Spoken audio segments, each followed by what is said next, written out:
Salam 44 kanalının dəyərli izləyiciləri, W221 S-Class bu dəfəki videomuzun mövzusudur. Deməli, vaxt var idi ki, bu avtomobillər çox əlçatmaz, çox lüks, premium avtomobillər idi və hər imkanlı şəxs belə bu maşınlardan ala bilmirdi. Amma indi məsələn elan saytına girib baxsaz görəcəksiniz ki, bu cür avtomobillərin qiymətləri 18 mindən başlayır, 50 min manata kimi gedir. Və münasib qiymət əlbəttə ki, bir çox Mercedes sevənləri özünə cəlb eləyir və ona görə də gəlin bu videoda araşdıraq, baxaq ki, bu avtomobillərin nə kimi problemləri var, nə kimi müsbət özəllikləri var, alsaz əgər belə maşından nə kimi şeylərlə qarşılaşa bilərsiniz. Elə isə başlayaq.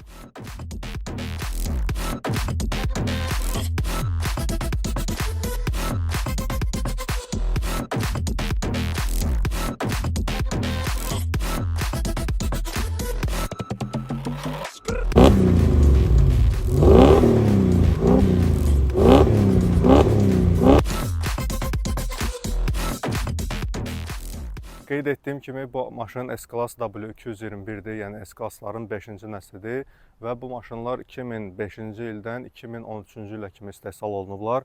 2009-da isə restyling keçiriblər. Restylingdə həm avtomobilin xarici görünüşündə müəyyən dəyişikliklər olunub, həm də texniki hissəsində, hansı ki bununla bağlı da az sonra danışacağım. Avtomobilin ümumi olaraq həm boya təbəqəsi, həm də metalı olduqca dözümlüdür. Yəni əgər bu avtomobil uzun müddət günün altında qalmayıbsa, əgər keyfiyyətsiz təmir olunmayıbsa, bu avtomobillərdə korroziya və ciddi rəng defektləri olmur. Bizim avtomobilimiz S500 modelidir. 5.5 litrli mühərriklə təchiz olunmuş. Avtomobil 2008-ci ildir, yəni restylingdən əvvəlkidir, amma restyling versiya yığılıb və gördüyünüz kimi artıq avtomobilin buferlərindən də başa düşdüyünüz kimi avtomobil 6.3 AMG paketə yığılıb. Avtomobil arxa hissədən də bu cür görsənir və yəqin ki, səs boğucu başlıqlara diqqətinizi çəkdi. Avtomobildə həm S63-ün orijinal qazanı var, həm də başlıqları var. Deməli, bagaj bu düymə vasitəsilə açılır. W221-lərin bagajı 560 litrdir. Bu da bu sinif üçün olduqca yetərli bir bagajdır. Lakin bagajda demək olar ki, xüsusi bir funksiya yoxdur. Burada bagajın altında yenə də bölmələr var, hansı ki orada hansısa əşyalarınızı qoya bilərsiniz. Üçbucaq var və bagajın da açılıb bağlanma mexanizmi elektron şəkildədir.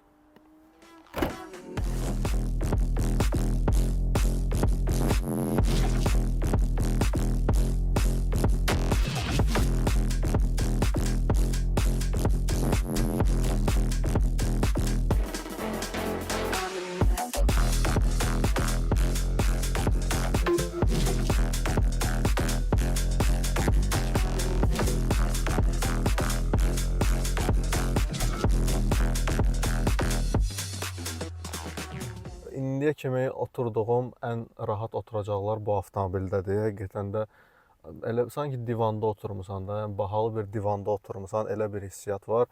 Üstəlik bu salondakı iyi, yəni xəbərdarlıq edir ki, sən Mercedesdə oturmusan. Doğrudan da bu 90-cı, 80-ci illərdə olan Mercedesin iyi bu maşında da var. Salon olduqca genişdir və əlbəttə ki, bu S-Classdır. Burada olmayan funksiya yoxdur. Bütün materiallar olduqca keyfiyyətli, dəri, mebel, alüminium işləmələrdir. Yəni həqiqətən bir premium segment avtomobildə olduğunu hiss eləyirsən. Panoramik tavanı, dəri oturacaqları, masaj funksiyası, oturacaqların elektron idarə olunması və s. Bu avtomobildə hər şey var. Böyük monitorumuz var. Avtomobil Night Vision özəlliyi ilə təchiz olunub, yəni gecə görüşü. Gecə işıqları yandıranda Night Vision özəlliyini də aktiv eləyə bilirsiniz və artıq cihazlar panelindən yola baxa bilirsiniz. Baxmayaraq ki, avtomobil öz dövrünə görə kifayət qədər keyfiyyətli materiallarla təchiz olunub, lakin artıq yaş öz sözünü deyir. Bu avtomobilin artıq 200 min kilometrdən çox yürüşü var və artıq dərilərdə müəyyən aşınmalar, sükanda, yəni oturacaqlarda müəyyən defektləri görmək olur. Yəni bu da yaşla bağlı bir şeylərdir. Yəni nə qədər Mercedes olsa da yaş öz sözünü yenə də deyir. Qaldı ki, bu avtomobilin salonunda nəyə diqqət eləmək lazımdır? Ən əsas məsələ elektronikadır. Çünki yenə də yaş özünü göstərir və elektronika sistemlərində müəyyən problemlər ola bilər. Məsələn, bu monitordur, bəzən bir də görürsünüz ki, işləmir, bəzən yanır, bəzən sönür. Qapıların yumşaq bağlanması sistemidir, bəzən işləməyə bilir. Bu avtomobilin kondisioneri də diqqət eləməli olduğunuz bir şeydir alışdan əvvəl. Çünki kondisionerin kompressoru çox həssasdır və bəzən sıradan çıxa bilir. Kondisioner başlayır düzgün işləməməyə və bu kondisionerin kompressoru da təmiri olduqca bahalı olan bir şeydir. Yəni minimum 1000 manat kənara qoymalısınız. Bundan əlavə artıq müasir avtomobillərdə məsələn Bluetooth sistemləri var, CarPlay, Android avtolar var, hansı ki monitordan telefonunuzu rahat idarə edə bilirsiniz. Amma bu avtomobil 2000-lərin ortalarında istehsal olunmuş bir avtomobildir deyə burada məsələn sadə telefonu Bluetooth-la idarə eləmək üçün, Bluetooth-u qoşmaq üçün artıq müəyyən əlavə xərcləriniz çıxmalıdır. Yəni bunlar sonradan artıq tənzimlənən şeylərdir. Və məsələn bu avtomobilə Android monitor qoymaq istəsəz, bu da kifayət qədər xərcli bir şeydir. Yəni bunları nəzərə almağınız yaxşı olardı. Avtomobilin səs sistemi də fərqli cür ola bilir. Sadə səs sistemində 8 kolonkadır, lakin Harman Kardon səs sistemi ilə də təchiz oluna bilir bu avtomobillər. Onlarda artıq 12 kolonka var.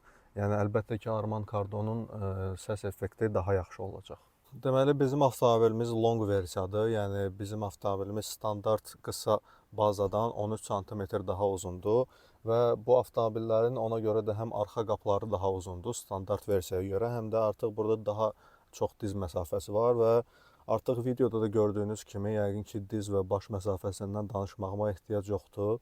Həqiqətən də bu avtomobil gəmi sözünə layiq olan avtomobillərdən biridir və oturmaq çox komfortludur. Mən bu avtomobildə bilərəkdən məhz digər oturacaqda yox, burada oturmuşam ki, çünki vaxtilə S-klasslar məhz burada oturan şəxslər üçün nəzərdə tutulmuşdu və bura belə desək kapitan oturacaqdır. Və bu oturacaqdan demək olar ki, hər şeyi idarə edə bilirsiniz avtomobillə bağlı. Oturacaqların qızdırılması və soyudulması var. Desekatlığımız var, bu da açılır belə. Eyni zamanda bu avtomobillərdə soyuducu özəlliyi də olub. Qeyd etdiyim kimi, məhz bu oturacaqdan demək olar ki, avtomobildəki hər şeyi idarə edə bilirsiniz. Məsələn, hətta ön oturacağı belə qabağa çəkib bu hissədən daha böyük diz məsafəsi əldə edə bilirsiniz.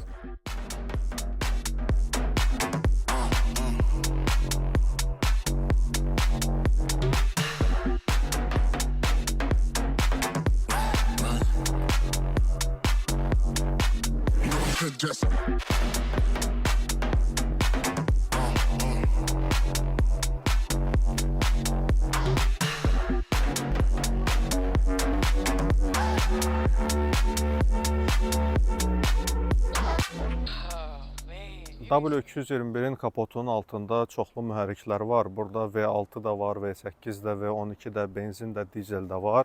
Yəni mühərriklər həqiqətən çoxdur və bunların hərəsi haqqında mən bir-bir detallı şəkildə danışsam, bu video olacaq 40 dəqiqə, siz onsuz da baxmayacaqsınız. Ona görə də mən ən vacib nüansları qeyd edəcəm. Deməli, ilk öncə başlayaq hansı mühərriklər ən yaxşılarıdır. Əgər gündəlik sürməyə nisbətən problemsiz mühərriklər axtarırsınızsa ki, onsuz da bu mühərriklər böyükdür və uzun müddətdə sizdən xərc tələb eləyəcəklər. Amma əgər nisbətən problemsiz mühərrik axtarırsınızsa, bu ya 2010-cu ildən sonra quraşdırılmış benzin M276 mühərrikidir, hansı ki S350-lərdə olur, ya da ki dizel OM642 mühərrikidir. Bu iki mühərrik həqiqətən də az problemlidir digərlərinə nisbətən. Amma əlbəttə ki onların da bir nüansı var. Məsələn, dizel mühərrikini götürsək, dizelin YGR məsələləri var, yanacağa həssasdır. Eyni zamanda 300.000 kilometrdə artıq turbini də dəyişmək lazımdır və bunlar baha başa gəlir. Amma dizel, məsələn, şəhərdə 12-13 litr dizel işlədir. Yəni, qənaət baxımından daha yaxşıdır. 276 da gündəlik sürməyə olduqca yaxşı mühərrikdir, dözümlü mühərrikdir, benzin mühərrikidir. Amma bu o demək deyil ki, digər mühərriklərin heç birini almaq lazım deyil. Məsələn, bizim avtomobilimizdə V8 273 mühərriki var. Bunlar S500 modellərində olur. Ya 4.7 litrlidir, ya da 5.5 litrli. Bizim maşında 5.5 mühərrikdir. Bunlar da əslində hər gün problem çıxardan mühərriklər deyil. Sadəcə bu mühərrikin məsələn zəif cəhəti qaz paylayıcı mexanizmdir. Yəni hardasa hər 100-150 min kilometr aralığında bu avtomobillərin, bu mühərriklərin zənciri dəyişməlidir və bu da artıq ucuz proses deyil. Amma dinamika baxımından məsələn V8 çox yaxşı mühərrikdir. Xüsusən də 100 km/saatdan sonrakı sürətlərdə sürətlənmək üçün yəni bu mühərrik daha yaxşıdır. Qaldı ki, yanacaq sərfiyyatına, məsələn V8-in yanacaq sərfiyyatı normalda hardasa 18-20 litrdir, amma bizim avtomobilimizdə bu biraz çoxdur, çünki avtomobil sahibi biraz bərk sürməyi sevir. Bir də bunun balaca qardaşı var, 273 mühərrikinin balaca qardaşı V6, o da 272 mühərrikidir. Əslində çox uğurlu mühərrik deyil, Mercedes sürənlər də yəqin ki, mənimlə razılaşar. 272 mühərrik də olur S350 modellərində və bu 272 mühərriki artıq daha problemlidir, çünki burada artıq balans valları o qədər dözümlü deyil, dişlilər o qədər dözümlü deyil, tez yeyilir. Mühərrik zənciri dəyişmək tələb olunan vaxtında artıq başlayır dizelə məxsus səslə işləməyə. Daha sonra ola bilsin yağ yemə problemi olsun, ola bilsin silindirlərin aşınması problemi olsun. Yəni artıq bu əgər S350 alacaqsınızsa 272 mühərriklə biraz diaqnostikaya yaxşı, ciddi yanaşmaq lazımdır.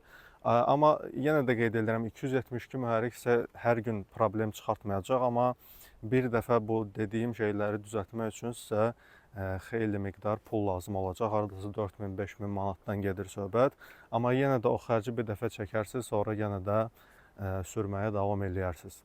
Var bu maşınlarda V12 mühərriki, hansı ki M275 mühərrikidir. Sizə bu mühərrik lazım deyil. Əgər gündəlik sürmək istəyirsinizsə, V12-dən uzaq durun. Çünki bu mühərrik həm olduqca baxımı bahadır, yağ yemə problemləri var, silindirlərin aşınması problemi var.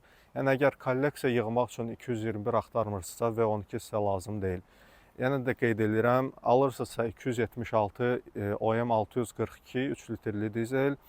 Əgər bunları tapa bilmirsinizsə 273 V8, o da alınmırsa 272, o da alınmırsa heç nə.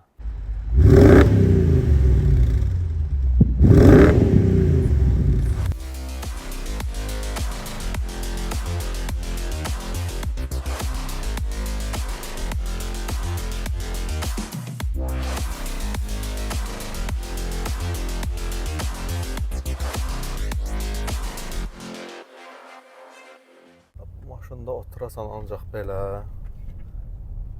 ancaq belə baş barmağınla idarə edə bilərsən.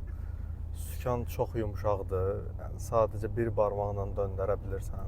Bu komfort etalonu sayıla biləcəyi maşınlardandır və maşın çox yumşaqdır, çox komfortludur, qram adamı yormur. Maşını idarə eləmək ayrıca bir zövqdür. Təkcə arxada oturan sərnişinlər üçün deyil, elə sürücünün özü üçün də.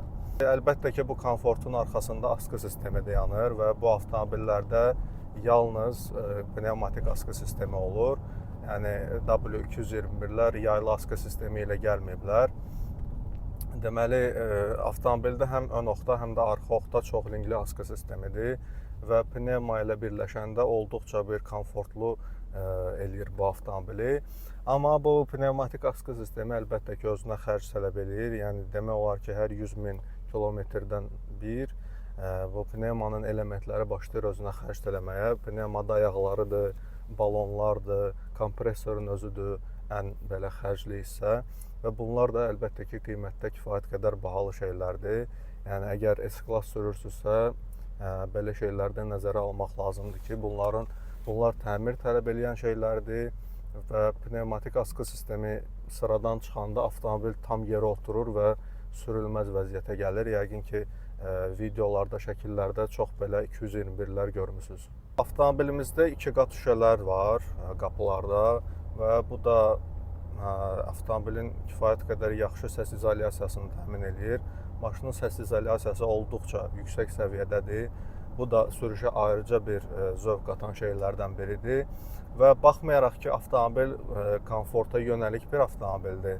Lakin bizim maşınımızın kapotunun altında 5.5 litrlik atmosferik benzin mühərriki var ki, lazım gələndə keçirik.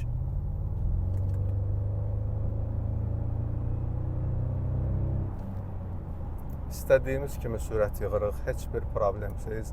Narahat deyilik ki, ay mühərrik çatmaz, nə bilim, belə olmaz, elə olmaz. Hər şey qaydasındadır.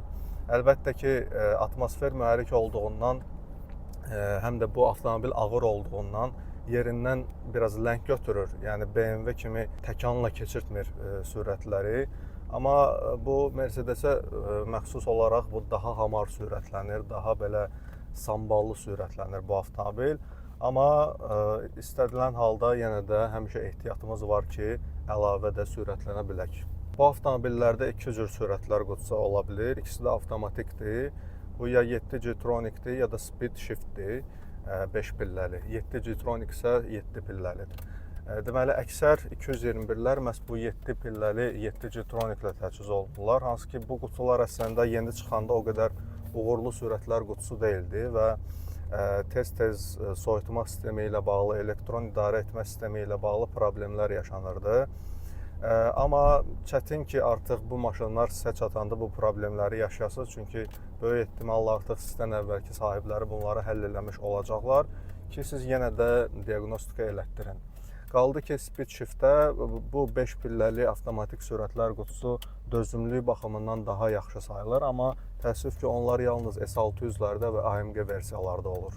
Avtomobillər həm arxa ötürücülü olurlar, həm də tam ötürücü olurlar. Deməli, əlbəttə ki, arxa ötürücülü avtomobillər uzun müddətdə daha az xərcli olur. Çünki burada xüsusi bir mürəkkəb sistem yoxdur. Amma istər-istəməz tam ötürücü sistemi özü ilə birlikdə yeni detallar, yeni ehtiyat hissələri gətirdiyinə görə, məsələn, tam ötürücü sistemində artıq paylayıcı qutu reduktorlar var və bu da baxımı biraz da bahalı eləyir bu avtomobillərdə. Amma arxa ötürücülü avtomobillər xüsusi bir baxım tələb eləmirlər. Nəğmədir. Danışır, hə? Söhbət eləyir, bıraxmayalım.